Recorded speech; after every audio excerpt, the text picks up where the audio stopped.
Son of Godzilla, a film that is considered one of the worst Godzilla films by many people. And just simply looking at the main designs for the monsters, it's easy to see why.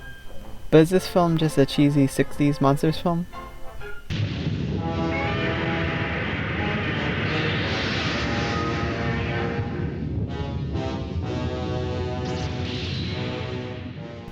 Hello everyone, this is GSTE and today I'm going to be reviewing Son of Godzilla. Honestly speaking, this was actually a pretty good film. A lot of the complaints against this film are the designs for Manila and Godzilla, but this movie is so much more than that. For this review I will be pointing out the good things as well as the flaws in this film. So let's get into the review. The plot. Surprisingly, it is very well written. Some characters are given character development, and none of the main characters are bland or bad actors. The plot even goes as far as to explain why they are doing this experiment on the island, and how it could be used for good, but also potentially as a weapon, which is why it was kept a secret. I also like how not all the people like working on the island. It brings some very realistic conflict into the story. I also like how Godzilla was brought to the island because the egg has some sort of frequency that only Godzilla and some computers can hear. Overall, I just like how they had many different things happening in the story, and not just a straightforward bland story. Like for example, the sickness that requires the red water to cure it, or their first experiment failing and it causes radioactive rain. I just like how everything affects the main characters in this film and how they have to constantly change due to what is happening with the monsters. And besides that, I thought the story was very enjoyable and was very well written. So it's gonna be an 8 out of 10 for plot. It's very well written and performed, which is what we are going to go into right now with characters. Now for this part I'm going to try my best to pronounce all the characters' names, so sorry if I mispronounce anything. By far the best acting was the actor who played Furukawa. He was so good at his role that I completely forgot he played Shindo in Godzilla vs. King Ghidorah, made in 1991, or the alien leader in the Invasion of Astro Monsters, 1965. His character gets a lot of development throughout the film. He starts out being on edge and becomes more normal towards the middle of the film, and then ends up being the most positive character by the end of this film. His character adds a lot of conflict in the beginning of this film and adds a lot of depth to the story. Goro Maki is a good character. He adds a lighter tone to the film and makes the story more enjoyable. Dr. Kuzumi was a pretty good character, who also gets some development towards the end of the film. He is said by other characters to not give up anything he's working on, but after the monsters show up, eventually he is willing to give up the experiment for their sake, until they get the idea to freeze the island to stop the monsters and also complete the experiment at the same time, so it all works out. Seiko Matsumiya is a very good character. I wouldn't say her acting is the best out of the characters in this film, but it's still pretty good. Some of her lines are a bit goofy, but overall she adds a lot to this film. So that's about it for characters. Very good all around for this film, and I would say probably the second or third best cast in the Showa era. It's going to be an 8 out of 10 for characters. Next is designs. As you probably guessed, this is the worst part of this film. Manila's design is just not that good. I really find it funny how when Manila was born, the humans say that it looks like Godzilla, when in reality it looked nothing like Godzilla. I would say the baby Manila puppet is even worse than the main suit, since it just looks really bad and its movements aren't really that well done either. Godzilla's main design has some charm about it, even though it's probably the worst design for Godzilla in the Showa era. But his face just looks like a frog, and his head is longer than any other Godzilla suit they ever made, I think. Also, the teeth aren't colored properly, and you can see many spots where the paint rubbed off. The eyes are able to blink, but that makes it look kind of worse at times. And the water suit kind of looks weird with Godzilla's eyes, but still kind of looks better than the main suit, since it was from the previous film. The models are alright. The trees and stuff are really good, but the building, both life-size models and miniatures, kind of look low quality and kind of cheap sometimes. Now for the best designs. Kumonga and the Kamakuras. They are pretty well done. I can't see any problems with the suits, and they are very cool designs. The only thing is at times the puppetry work kind of looks a little strange, and the legs don't really touch the ground while they are walking sometimes. But still, it looks about the same as the Destroyer crabs walking, except maybe slightly worse, so it's pretty good still. Overall, the designs aren't very good, with the best parts not really being the main focus of the film, so it's gonna be a 5 out of 10. Godzilla and Manila's designs, which are the main focus of the film, just aren't really that good quality, in my opinion of course. And some of the buildings that they use a lot throughout the film kind of look a little bit cheap and not really that good. Now for the monster scenes and fights. I like the way they don't completely show the Kamacuras until they are giant. It adds some tension with the monster, and I like how they have the giant Kamacuras chasing people.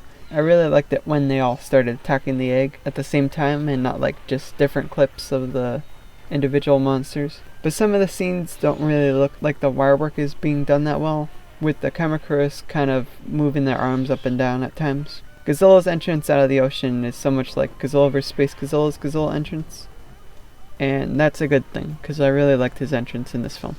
Godzilla destroying the research buildings doesn't really look that good, mostly because they zoom in really close on the models and Godzilla's suit, so it makes the imperfections a lot more clear to see. The puppeteering for Baby Manila isn't really that good, and you can see the wires on Baby Manila, the Kamacuras, and Kumonga a lot throughout this film. The scene with Godzilla destroying the Kamacuras is pretty good, but just to be a little picky, since some people out there like to point out 1-second mess-ups in Godzilla films, how about this scene where it literally shows the roof of the set in Son of Godzilla? I had literally never seen a mess-up like that in any other Godzilla films. Sure, it's there for just a second, but then again so is Godzilla's tail ripping in Godzilla vs. Space Godzilla, or the people in some of these short shots not reacting to Godzilla. Except I would kind of say that this kind of really takes you out of the film. If you see it, it basically completely destroys the illusion of the background being a real sky, and being able to easily see the wires for the monsters doesn't really help either. But other than that, I like how Godzilla uses atomic breath so much. I don't really like how it is more like a flamethrower, with him having to use it multiple times before it actually does anything, but I guess that's how the older Godzilla kinda was. Although the suits don't look very good, I do like the scenes with Manila and Godzilla, with Manila bothering Godzilla while he's sleeping, or jumping over his tail, or stuff like that.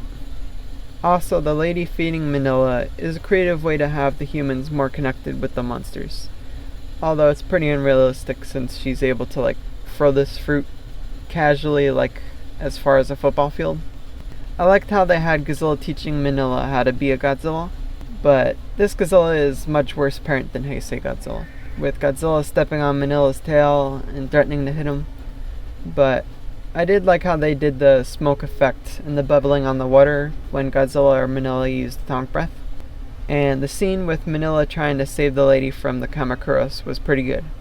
It added some tension that made you want Godzilla to show up and save the day from this praying mantis monster. I really liked the scene with Kumonga shooting its web at the humans while they try and escape. It was definitely one of the scenes I remembered the most as a kid. I like how Kumonga affects the humans and how they use giant props when attacking the humans, while at the same time not having it look fake.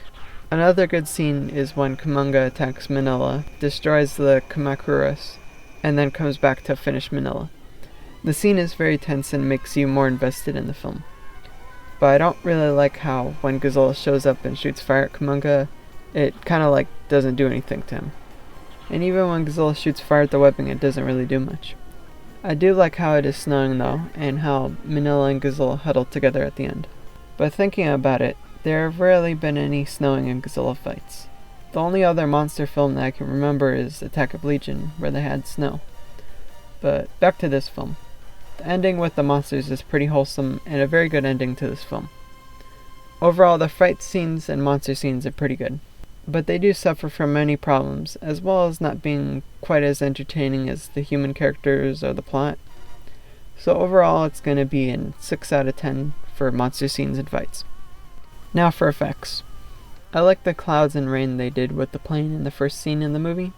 It looked pretty realistic, other than the model plane, which didn't really look that real. Some scenes with the Kamakuras being edited into scenes with people are really good, but then they have some that are not as good and don't look convincing at all. And now for Godzilla's entrance scene in the ocean. Some people think that this was edited just like how they edited this scene from Godzilla vs. Space Godzilla. Well, it's actually not.